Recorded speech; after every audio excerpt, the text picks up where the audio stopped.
UPSCയുടെ recurrent ആയിട്ട് വരുന്ന ടോപ്പിക്കാണ് ബോണ്ട് റിലേറ്റഡ് ആയിട്ടുള്ളത് അല്ലെങ്കിൽ ഫിനാൻഷ്യൽ ഇൻസ്ട്രുമെന്റ്സ് റിലേറ്റഡ് ആയിട്ട് വരുന്നത്. അപ്പോൾ ഈ ക്വസ്റ്റ്യൻ നോക്കുവാണെങ്കിൽ with reference to Indian economy what are the advantages of inflation indexed bonds എന്നാണ് ചോദിച്ചിരിക്കുന്നത്.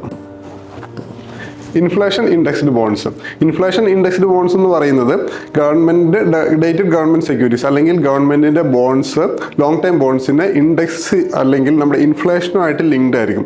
അതിൻ്റെ പ്രിൻസിപ്പിൾസോ ഇൻട്രസ്റ്റോ ഇൻഫ്ലേഷൻ അനുസരിച്ച് വേരി ചെയ്യും. അപ്പോൾ അവിടെ ഒരു റിസ്ക് മിറ്റിഗേഷൻ അല്ലെങ്കിൽ റിസ്ക് മാനേജ്മെൻറ്റ് അല്ലെങ്കിൽ ഹെഡ്ജിങ് ആണ് അവിടെ ഒരു നടക്കുന്ന മെക്കാനിസം. അപ്പോൾ അതുകൊണ്ട് തന്നെ നമുക്ക് സ്റ്റേറ്റ്മെൻറ്റ് നോക്കും government can reduce the coupon rates on its borrowing by way of inflation indexed bonds. Normally നമുക്ക് നോക്കുമ്പോൾ അറിയാം ഇൻഫ്ലേഷൻ ഇൻഡെക്സ്ഡ് അല്ലാത്ത ഒരു നോർമൽ ബോണ്ടാണ് ഫിക്സഡ് കൂപ്പൺ ബോണ്ട്സ് ഒക്കെ ആണെങ്കിൽ അതിൽ ഇൻഫ്ലേഷൻ അനുസരിച്ച് ഗവൺമെന്റിന് റിസ്ക് ഉണ്ട്. ഒരു ക്രെഡിറ്ററിനെ സംബന്ധിച്ചിടത്തോളം ഫണ്ട് ലെൻഡ് ചെയ്യുമ്പോഴത്തേക്കും അല്ലെങ്കിൽ ഒരു എമൗണ്ട് ലെൻഡ് ചെയ്യുമ്പോഴത്തേക്കും അതിൽ ഇൻഫ്ലേഷൻ അഫക്റ്റഡ് ആയിട്ടുണ്ടെന്നുണ്ടെങ്കിൽ അല്ലെങ്കിൽ ഹയർ ഇൻഫ്ലേഷൻ ആണെങ്കിൽ അയാൾക്ക് ആ പൈസ റിട്ടേൺ കിട്ടുമ്പോഴത്തേക്കും അവിടെ ക്രെഡിറ്റർക്ക് ലോസ് ആണ് ശരിക്കും സംഭവിക്കുക. ഡെപ്റ്റർക്ക് ഗെയിനും ക്രെഡിറ്റർക്ക് ലോസും ആണ്.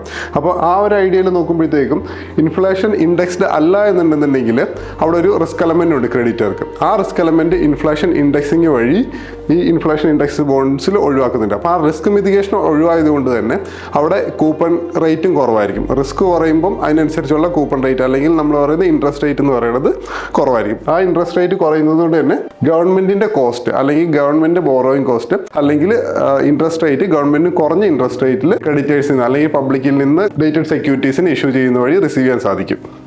അപ്പോൾ അതുകൊണ്ട് തന്നെ government can reduce the coupon rates on its borrowing by way of inflation index bonds എന്ന് പറയുന്നത് കറക്റ്റാണ്. പിന്നെ IIBs provide protection to the investors from uncertainty regarding inflation.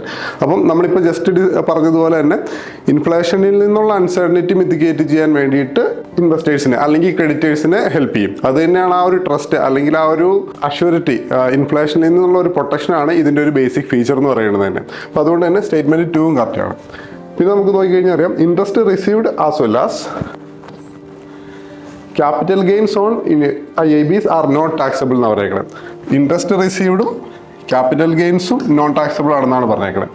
അപ്പോൾ നോക്കിക്കഴിഞ്ഞ് കഴിഞ്ഞാൽ നമുക്കറിയാം ഇൻട്രസ്റ്റ് ഇൻകം പലപ്പോഴും ടാക്സിനാണ്. ഇൻകം ടാക്സ് ആക്ട് പ്രകാരം ഇൻട്രസ്റ്റ് ഇൻകം ടാക്സ്ഡ് ആണ്. പിന്നെ ക്യാപിറ്റൽ ഗെയിൻസ് നമുക്ക് നോർമലി ക്യാപിറ്റൽ ഗെയിൻസ് ടാക്സ് ഉണ്ട്. പിന്നെ ഫോറിൻ എക്സ്ചേഞ്ചിൻ്റെ കേസിലാണെങ്കിൽ വരുമ്പോഴത്തേക്ക് നമുക്ക് ടോബിംഗ് ടാക്സ് അല്ലെങ്കിൽ നമ്മുടെ ഇന്റർനാഷണലി ടോബിംഗ് ടാക്സ് എന്ന് പറയുന്നത് നമ്മുടെ ഇന്ത്യയിലേക്ക് വരുമ്പോഴത്തേക്ക് അത് സെക്യൂരിറ്റീസ് ട്രാൻസാക്ഷൻ ടാക്സ്. അപ്പം അങ്ങനെയെല്ലാം നമുക്ക് ക്യാപിറ്റൽ ഗെയിൻ ടാക്സ് നമുക്ക് ഈ ബോണ്ടിൽ ആപ്ലിക്കബിൾ ആണ്.